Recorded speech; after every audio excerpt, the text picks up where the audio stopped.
So this is the full 90-90 sequence. First thing you're going to notice is my setup position. I'm comfortable sitting, and then I'm rolling my hip back. I want you to imagine the femur or the upper leg bone, the way it is in the hip socket.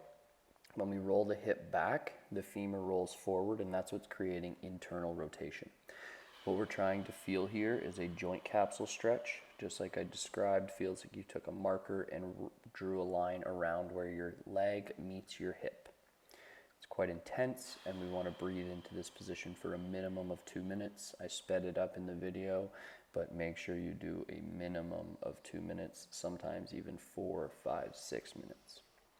Now what we're going to do is we are going to go into our PAILs efforts. So my hand's on the floor, and I am driving my foot down into the ground, ramping up my intensity 10% at a time. So about 10 seconds to get to max intensity, 10 seconds to hold it, okay? And then we go into our rails. What we're imagining here is if the floor went away, the foot would come right under the knee. You want to feel it in the bum. Now I take a big breath in and I pack air into my low abs, and now I'm doing my rails effort. So now it looks like nothing's happening, and that's exactly what it should be like because we're at our end range.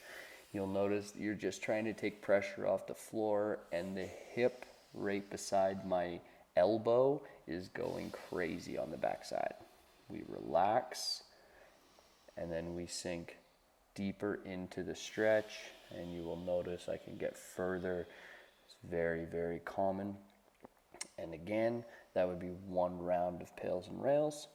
And you can repeat that as many times as is in your program. Here is some active liftoff. So we make the position easier by rotating to the front. Common mistake, you don't want to do this, pushing your hip forward. So you'll see there how I drove my hip forward and then lifted. That would be cheating. We don't want to cheat. We're going to keep our hip back, my arms there to keep me honest, and look at my face. It's very hard. We are not trying to lift the foot high. We are just trying to feel the area I just put my hands on. Enjoy the cramps.